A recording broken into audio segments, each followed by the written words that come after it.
Hi friends, welcome to Razia Begum channel friends. Like and share, subscribe friends Razia Begum channel. Dosa పిండి కొరకు రుబ్బుకుంటున్నా friends. నేను కిలోంబావు బియ్యం friends, ration బియ్యం, పావు kilo మినపప్పు 5-6 గంటలు నానబెట్టుకోవాలి ఫ్రెండ్స్. నానబెట్టుకొని రుబ్బి పెట్టుకోవాలి. ఇప్పుడు నైట్ ఉదయాన్నే మనకు మంచిగా వస్తుంది, పొంగుతుంది ఫ్రెండ్స్.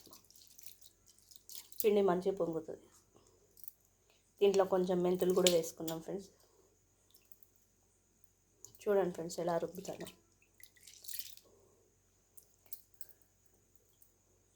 మిక్సీ జార్లో కొంచెం కొంచెం వేసుకొని రుబ్బుకోవాలి ఫ్రెండ్స్. కొంచెం వాటర్ పోసుకొని రుబ్బుకోవాలి. వాటర్ పోయకుంటే గట్టిగా బ్లేడ్లు ఇదైతుంది, మిక్సీ ఇదవుతుంది ఫ్రెండ్స్. జార్ ఇది అయిపోతుంది, ఖరాబ్ అవుతుంది ఫ్రెండ్స్. కొంచెం వాటర్ పోసుకోవాలి, ఎక్కువ పోసుకోవద్దు. కొంచెం వాటర్ పోసుకొని రుబ్బుకోవాలి. వేయొద్దు ఫ్రెండ్స్. తప్పకుండా లైక్ చేయండి ఫ్రెండ్స్. పాత వాళ్ళు కొత్త వాళ్ళు తప్పకుండా వీడియోని చూడండి ఫ్రెండ్స్. కొత్త వాళ్ళు అయితే సబ్స్క్రైబ్ చేసుకోండి ఫ్రెండ్స్. పాత వాళ్ళు కూడా వీడియోస్ మొత్తం చూడండి ఫ్రెండ్స్. నా వీడియోలు నచ్చుతున్నాయని ఆశిస్తున్నాను ఫ్రెండ్స్. అలాగనే అంటున్నాను ఫ్రెండ్స్, రా వీడియోస్ ఫ్రెండ్స్. ఇవి ఎలా ఉన్నాయో అలా పెడుతున్నాను. తప్పకుండా సపోర్ట్ చేయండి ఫ్రెండ్స్. ఇలా మెత్తగా రుబ్బుకోవాలి ఫ్రెండ్స్. మా పిల్లలకు చాలా ఇష్టం ఫ్రెండ్స్ దోశ.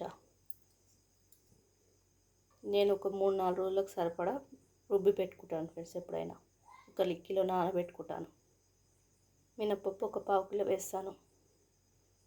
మొత్తం కలిపి కిలోంబావు అట్లా అవుతుంది. ఇప్పుడైతే కిలోంబావు బియ్యం, పావు కిలోను మినపప్పు వేసుకున్నాను ఫ్రెండ్స్. మెజర్మెంట్ 5-6 గంటలు నానిన తర్వాత మంచిగా బియ్యాన్ని వాష్ చేసుకోవాలి ఫ్రెండ్స్. 2 సార్లు కడుక్కొని మంచిగా నానబెట్టుకోవాలి. దాంట్లో కొంచెం మెంతులు మనకు కావాలనుకుంటే అటుకులు కూడా వేసుకోవచ్చు ఫ్రెండ్స్ దీంట్లో.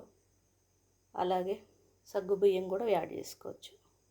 నేనైతే మెంతులు యాడ్ చేశాను ఫ్రెండ్స్. ఇవన్నీ యాడ్ చేస్తే మా పిల్లలు తినరు. మా పిల్లలు ఇలా అయితేనే ఇష్టపడతారు. ఉదయాన్నే ఎగ్ వేసి ఇస్తాను ఫ్రెండ్స్. గ్రైండర్ ఉన్నోళ్ళు గ్రైండర్ పట్టుకోండి ఫ్రెండ్స్. మాకు మిక్సీ ఉంది కాబట్టి మిక్సీలోనే పట్టాను ఫ్రెండ్స్. నేను మెత్తగా పట్టుకోవాలి ఫ్రెండ్స్. ఉదయాన్నే మంచిగా పొంగుతుంది. పట్టుకొని మంచిగా కలిపి పెట్టుకోవాలి ఫ్రెండ్స్. ఫ్రిడ్జ్లో స్టోర్ చేసి పెట్టుకుంటాను. కొంచెం తీసి పక్క పెట్టుకొని ఫ్రిడ్జ్లో స్టోర్ వేస్తాను ఫ్రెండ్స్. నేను కొంచెం తీసి దాంట్లో ఉప్పు వేసుకొని కొంచెం వాటర్ వేసుకొని కలుపుకొని దోశ వేసుకోవడం ఫ్రెండ్స్. మా పిల్లలు టిఫిన్స్ ఎక్కువ ఇష్టపడతారు ఫ్రెండ్స్. దోశ, ఇడ్లీ.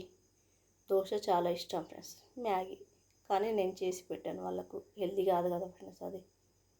నేను చిన్నగా ఉన్నప్పుడు అయితే మా మమ్మీ బియ్యం పిండి మంచిగా పట్టించి అప్పటిదప్పుడు వేసుకునేది ఫ్రెండ్స్. మేము చిన్నగా ఉన్నప్పుడు మా మమ్మీ అట్లా వేసేది. కొంచెం కారం కలిపి అప్పటిదప్పుడు కలుపుకొని వేసుకునేది. కొంచెం మజ్జిగ కలుపుకొని మంచిగా పుల్లగా ఉంటుంది ఫ్రెండ్స్. అలా చేసుకుంటే బియ్యం పిండితోటి చాలా టేస్ట్ ఉంటాయి ఫ్రెండ్స్. అవి కూడా నా వీడియోస్ నచ్చుతున్నాయని ఆశిస్తున్నాను ఫ్రెండ్స్. మళ్ళీ వీడియోలో కలుద్దాం. ఓకేనా ఫ్రెండ్స్. నాకు తెలిసిన విధానం చెప్పాను ఫ్రెండ్స్. ఏమైనా తప్పు ఉంటే మన్నించండి. ఈ గిన్నెలో ఎక్కువ ఉంది కాబట్టి కొంచెం పక్కకి తీసి పెట్టుకుంటా ఫ్రెండ్స్. ఎలాగో ఉదయాన్నే తీసి పెట్టుకోవాలి కాబట్టి ఇప్పుడే తీసి పెట్టుకుంటే ఈజీ అవుతుంది. ఇది పొంగి కింద పోకుండా ఇప్పుడే తీసి పెట్టుకుంటే మంచిగా ఉంటుంది. దాంట్లో ఉప్పు కలుపుకొని పెట్టుకోవాలి ఫ్రెండ్స్. ఇదేం పెట్టుకోవాలి, ఉప్పు వేసి పెట్టుకోవద్దు ఫ్రెండ్స్ వెజ్లో. ఓకేనా ఫ్రెండ్స్. బాయ్. మళ్ళీ వీడియోలో కలుద్దాం ఫ్రెండ్స్. దోశ, చట్నీ కానీ కూర కానీ ఏదైనా వేసుకొని తినచ్చు ఫ్రెండ్స్. ఖాళీ కూడా తినచ్చు. Okay friends, bye. మళ్ళీ వీడియోలో కలుద్దాం friends. Okay, see you, bye. Like చేయండి, షేర్ చేయండి, కామెంట్ చేయండి. కొత్త వాళ్ళైతే సబ్స్క్రైబ్ చేసుకోండి ఫ్రెండ్స్.